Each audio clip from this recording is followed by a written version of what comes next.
សួស្តីបងប្អូនទាំងអស់គ្នាថ្ងៃនេះជួបគ្នាសារជាថ្មីទៀតហើយថ្ងៃនេះដែរខ្ញុំមកប្រាប់បងប្អូនពីរបៀបអេតបន្ថែមឬក៏បន្ថែម Channel YouTube ចូលទៅក្នុងទូរស័ព្ទដៃរបស់យើងបើសិនជាបងប្អូនសាងប្រាក់ចំណូលជាមួយនឹង YouTube បងប្អូនមានតែទូរស័ព្ទដៃមួយគ្រឿងតែបងប្អូនមាន Channel YouTube 2ទៅ3ដូច្នេះតើបងប្អូនត្រូវការទិញទូរស័ព្ទ 2-3 មែនគឺមិនមែនទេបងប្អូនដូច្នេះហើយយើងប្រើទូរស័ព្ទមួយនេះគឺដើម្បីដាក់ Gmail នឹងតែម្ដងបងប្អូនកលេចមកមើលនៅលើកុំព្យូទ័ររបស់ខ្ញុំណាបងប្អូនឃើញបាទជាច្រើនហ្នឹងគឺនឹងសិតសឹងតែជា Channel YouTube ណាដែលខ្ញុំបានដាក់ចូលនៅក្នុងហ្នឹងនេះគឺសម្រាប់ទៅលើកុំព្យូទ័រចុះបើសិននៅលើទូរស័ព្ទដៃវិញបងប្អូនថាអេតមិនបានមែនគឺអេតបានដូចគ្នា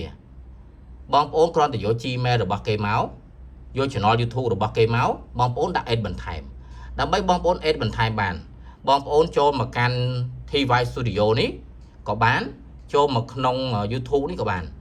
បើសិនជាបងប្អូនបានបង្កើត Channel YouTube ហើយបងប្អូនអាចចូលនៅក្នុងនេះទៅណាតែបើបងប្អូនមិនទាន់បានបង្កើតទេបងប្អូនបង្កើតថ្មីបងប្អូនចុចចូលកន្លែង YouTube មកនេះសម្រាប់ថ្មីកម្មវិធីមួយនេះគឺជំនួយជាមួយនឹង YouTubeបើមាន YouTube រលួយជាមួយ YouTube ត្រូវតែមាន TY Studio ឬក៏ Studio YouTube ដូច្នេះហើយខ្ញុំយក Gmail ហ្នឹង login ចូលដើម្បី login ចូលបានបងប្អូនចូលកន្លែង YouTube របស់បងប្អូនមករួចហើយពេលដែលបងប្អូនឃើញអញ្ចឹងបងប្អូនចុចចូលកន្លែងនេះកន្លែង U បាទពេលដែលចូលកន្លែងហ្នឹងហើយបងប្អូនចុចចូលកន្លែងនេះណាកន្លែង Switch Account បងប្អូនឃើញទៅឃើញ1 2 3 4បាទ4ហ្នឹងសិតសឹងតែជា Channel YouTube របស់ខ្ញុំដូច្នេះខ្ញុំចង់ add Channel YouTube ចូលបន្ថែមទៀតបងប្អូនចង់ add បងប្អូនចុចខាងលើនេះមកបាទចុចខាងលើនេះវានឹងចេញឲ្យយើង scan សម្រាប់បងប្អូនដែលដោះសោដែលប្រើកាយ៉ាវដៃគឺចេញមករបៀបហ្នឹងតែបើបងប្អូនប្រើ scan មុខវានឹងចេញឲ្យបងប្អូន scan មុខដើម្បីចូលទៅប្រើតែបើបងប្អូន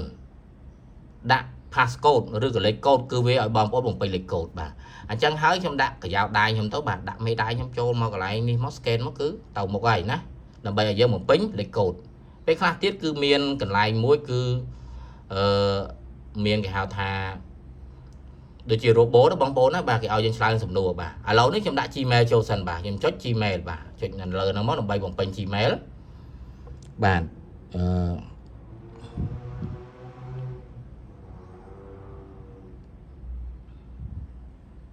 ខ្ញុំដាក់ចូលសិនបាទ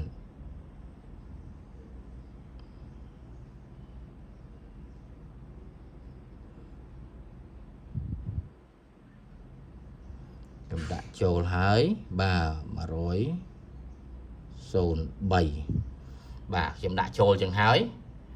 យើងដាក់ Gmail ចូលមកហើយយើងចុចនិចទៅមុខបន្តណាបាទរួចហើយគេឲ្យបងប្អូនបំពេញលេខកូដពេលខ្លះណាគឺអត់ចេញឲ្យចឹងទេគេឲ្យចេញដូចជាយើងឆ្លើយនឹងសំណួររបស់គេណាដូច្នេះហើយយើងជ្រើសរើសទៅណាតាមសំណួររបស់គេដូច្នេះយើងដាក់លេខកូដបញ្ចូលមកបាទអធិស្ឋានបងប្អូនណាខ្ញុំសូមដាក់បញ្ចូលសិនដោយសារតែលេខកូដនេះគឺខ្ញុំប្រើបាទខ្ញុំបំពេញលេខកូដរួចរាល់ហើយបងប្អូនចង់មើលលេខកូដរបស់បងប្អូនចុចកន្លែងនេះមកគ្រាន់ចុចទៅវាបើកគ្រីសតើបើកគ្រីសហើយបងប្អូននឹងអាចឃើញលេខកូដនឹងបានអញ្ចឹងខ្ញុំចុចនិចបន្តណាបាទខ្ញុំចុចនិចបន្តបាទពេលដែលចេញមកគឺរបៀបហ្នឹងយើងទៅមុខបន្តទៀត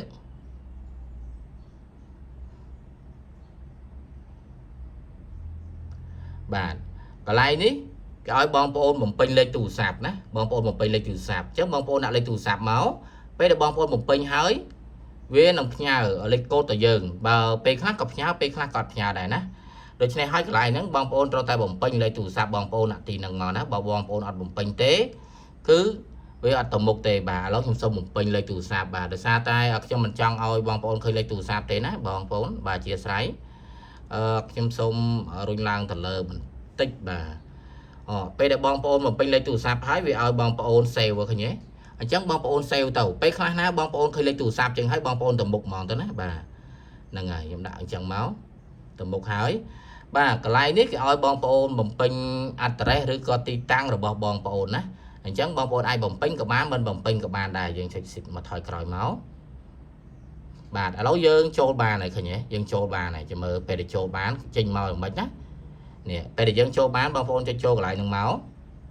បាទរួចហើយបងប្អូនឃើញនេះកន្លែងនេះយើងអត់បានបង្កើតជាមួយនឹង channel YouTube ទេណាដូច្នេះហើយយើងអាច verify នៅនឹងកន្លែង TY Studio បានទេណាហើយបងប្អូនចង់បង្កើតអាចទៅមើលវីដេអូចាស់បាន YouTube គឺជាប្រភពនៃប្រាក់ចំណូលហើយក៏ជាបាទគេហៅថា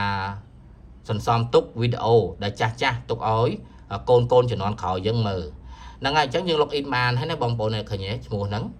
ហើយអញ្ចឹងវីដេអូហ្នឹងគឺមានតែប៉ុណ្ណឹងទេអរគុណច្រើនបងប្អូនណា